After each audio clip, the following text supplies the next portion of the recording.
Unser Mut ist nicht gebrochen, es ist das Leben wunderschön. Es klingt von Weiten schon nicht Zorn, überall, wo es ist gemein. De son enfance, Rachel Gédinac a conservé le yiddish. Une enfance à Paris, dans une famille d'immigrés juifs, polonais. On était heureux parce qu'on était aimés par nos parents, qui voulaient nous voir devenir de vrais petits Français. Mais en mai 1941, la vie de famille bascule. Le père de Rachel est arrêté lors de la rafle du billet vert avec 3700 hommes, juifs, étrangers. Un an plus tard, au début de l'été 1942, des rumeurs font état d'une nouvelle rafle. Elle concerne cette fois-ci les femmes et les enfants. La mère de Rachel confie alors ses 2 filles à leurs grands-parents. Et arrive le 16 juillet 1942. Nous étions là, à l'aube, de grands coups violents frappés dans la porte chez mes grands-parents. Police, ouvrez! La grand-mère de Rachel hésite, mais finit par obéir. 2 policiers français lui font face. Ils ordonnent aux enfants de se préparer pour rejoindre leur mère. Les 2 petites filles retournent chez elles. Les retrouvailles sont déchirantes. La famille est alors conduite sous bonne escorte dans les rues du 20e arrondissement.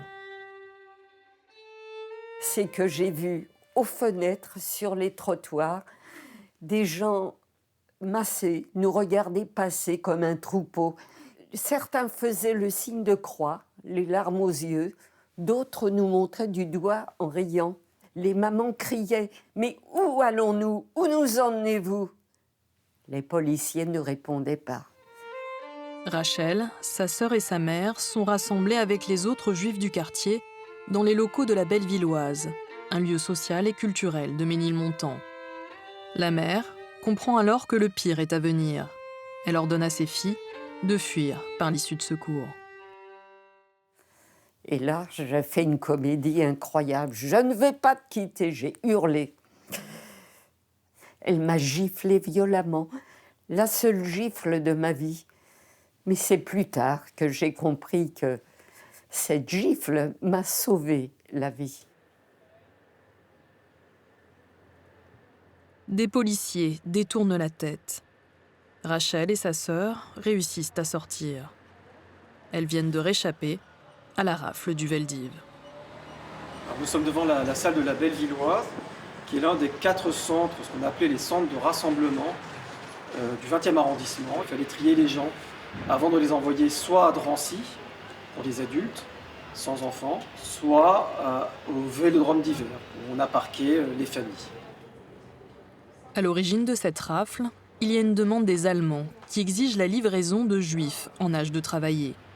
Le gouvernement de Vichy, dirigé par Pierre Laval, accepte, mais à condition de les choisir et que la police française soit autonome. Alors, l'arrangement qui a été conclu par le chef de la police de Vichy, René Bousquet, au nom de Pierre Laval, consiste donc à livrer 30 000 Juifs environ de zones occupées. Et l'essentiel des Juifs sont à Paris, donc c'est à Paris. 150 000 Juifs ont été recensés en 40, et c'est là, à Paris, qu'il fallait livrer le maximum de Juifs. Les 16 et 17 juillet 1942, 4 000 policiers parisiens sont mobilisés. Ils arrêtent 12 884 Juifs dans la capitale et dans sa proche banlieue. Parmi eux, la famille Rugère, d'origine polonaise, qui vit dans le 10e arrondissement. Le père est un ancien combattant qui s'est engagé en 1939 pour la France. Sa fille, Agnès, a alors 10 ans. Au petit matin du 16 juillet, les coups résonnent à la porte. La mère tente de s'interposer face aux policiers. Et c'est à ce moment-là que ma mère a dit « Notre fille est née en France, c'est une Française, vous n'avez pas le droit de la déporter. » Et c'est à ce moment-là qu'il a dit on ne sépare pas les enfants des familles. Nous, on a du cœur.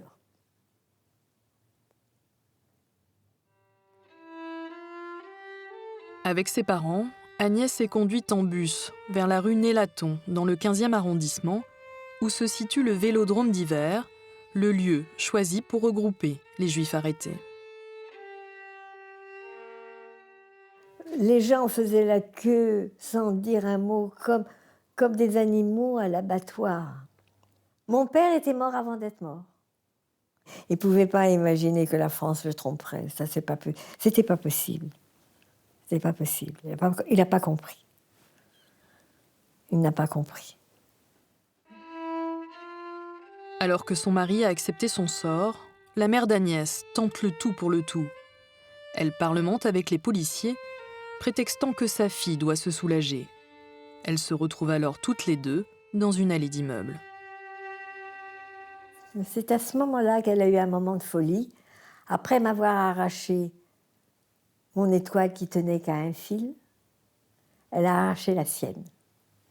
On a passé par cette horde de gens qui attendaient là, et moi je demande aux gendarmes, est-ce que je peux passer, monsieur? Et les gendarmes nous laissent le passage, et nous partons. Voilà comment on s'est évadé du Veldiv. Le père d'Agnès, lui, pénètre dans cette salle de sport, le Vélodrome d'hiver. Plus de 8000 personnes y sont détenues pendant plusieurs jours, dont plus de la moitié sont des enfants. Ah bah on est en plein dans l'horreur, là. C'est donc la première fois qu'on arrête en masse femmes et enfants, des femmes enceintes, des vieillards, encore une fois, qui étaient, quand les familles vivaient ensemble, on arrêtait tout le monde et on envoyait au Veldiv. L'ancien stade n'existe plus. Un jardin en mémoire des enfants du Veldiv y a été inauguré. Les visages des petites victimes s'y affichent, ainsi que leurs noms. De cet épisode sombre de l'histoire de France, il n'existe qu'une seule photo connue. Donc on voit sur cette photo un policier qui monte la garde sur le trottoir d'en face. On y voit très bien les bus et les différents modèles de bus qui ont servi à acheminer les personnes arrêtées depuis les arrondissements, de tous les arrondissements parisiens jusqu'au Vélodrome d'hiver. Et on voit sur le trottoir un certain nombre de personnes avec des effets, des bagages. Il n'y a plus rien du Veldiv aujourd'hui. Donc cette photo, effectivement, elle est importante pour le souvenir, pour la mémoire. À l'âge de 4 ans, Bernard Nussbaum a fait partie de ces internés. Avec sa mère, Ida, il est arrêté dans le 11e arrondissement au petit matin du 16 juillet. Ils ne sont que 2 à leur domicile. Le père a déjà été pris 1 an auparavant lors de la rafle du billet vert. Quelques heures plus tard, Bernard et Ida découvrent l'horreur du Vélodrome d'hiver. Les gens commençaient à crier, à hurler. Les toilettes, c'était même pas la peine d'aller aux toilettes. C'était complètement... c'est dément. Les gens faisaient pipi sur le mur, comme ça. Les femmes soulevaient leurs jupes, faisaient pipi, comme ça. Et puis, il y a un souvenir qui m'est resté bien marqué, c'est cette dame qui s'est jetée du haut de la rambarde. Elle s'est suicidée. Cette vision est insoutenable.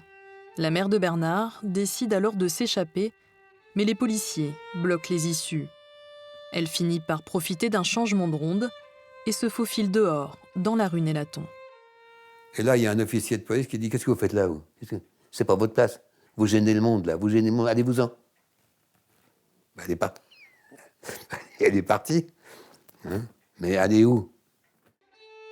Bernard et sa mère trouvent finalement refuge dans un café juste en face du Veldiv.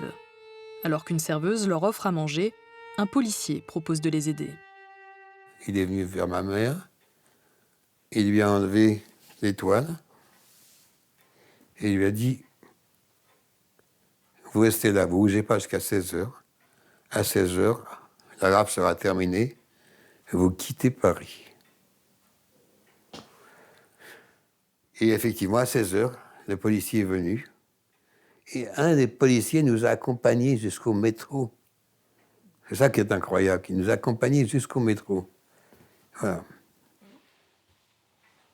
Bernard et sa mère ont échappé au pire. Contrairement aux autres familles rassemblées dans le Veldiv, ils ne seront pas conduits quelques jours plus tard par train dans le Loiret. C'est là, à une centaine de kilomètres au sud de Paris, que ces juifs parisiens sont internés dans 2 camps, à Pithiviers et Beaune-la-Rolande, sous la garde de gendarmes français. Promiscuité, manque d'hygiène, d'eau et de nourriture, les conditions sont éprouvantes. Mais au bout de quelques jours, l'horreur atteint un degré supplémentaire, les familles sont séparées.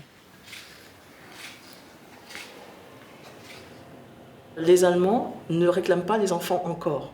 Donc on va faire partir les adultes sans les enfants. Puisqu'il y a cet impératif ferroviaire. Il faut faire partir des trains, donc faisons partir des trains. Et faisons partir ceux qu'on peut faire partir pour l'instant. C'est terrifiant, la violence qu'il peut y avoir pour séparer les gens, pour séparer les familles, pour éclater les familles, pour démembrer les familles. C'est terrifiant.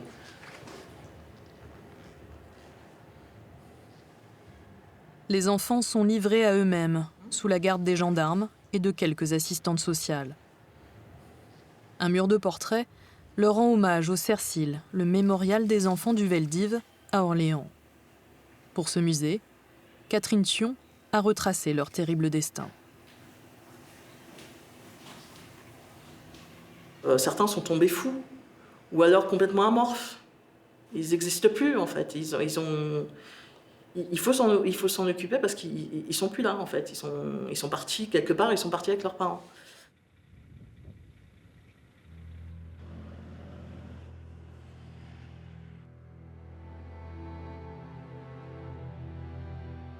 Dans les semaines qui suivent, comme leurs parents, les enfants sont eux aussi déportés au camp d'extermination d'Auschwitz-Birkenau.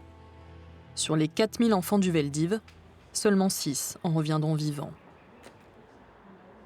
Pour ne pas les oublier, Rachel Gédinac s'est donné une mission, faire inscrire leurs noms sur les murs des écoles parisiennes. Il était vital de faire revivre leur nom dans leur école, car nous n'avons pas de cimetière. Et ces enfants qui avaient ri, qui avaient chanté, qui avaient pleuré, qui avaient grandi, voilà, il fallait leur redonner vie dans leur école. Depuis 1997, 450 plaques ont ainsi été apposées sur les façades et à l'intérieur des établissements scolaires.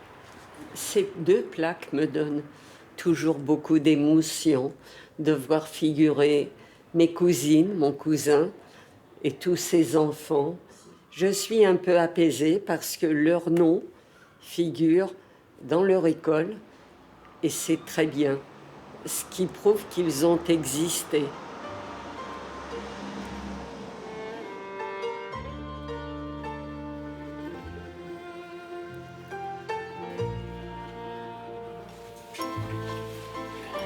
Bernard Nussbaum a aussi réussi à tirer une force de son enfance volée.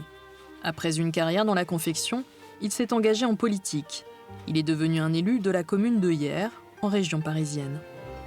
Au lieu d'une étoile juive, jaune, eh ben, j'avais une écharpe bleu, blanc, rouge. C'est ce qu'on appelle la vengeance. Je me suis vengé.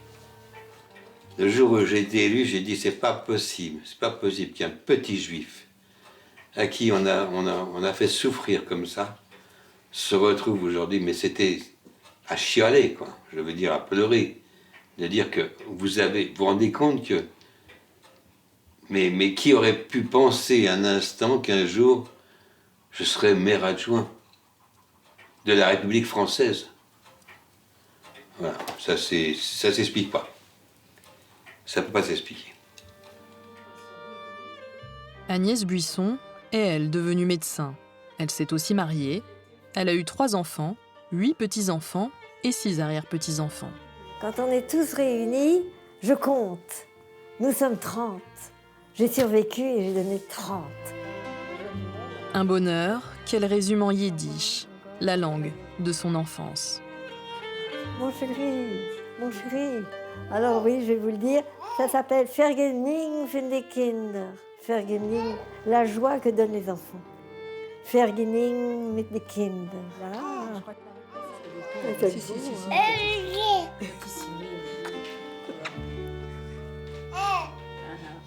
Oh, on dirait,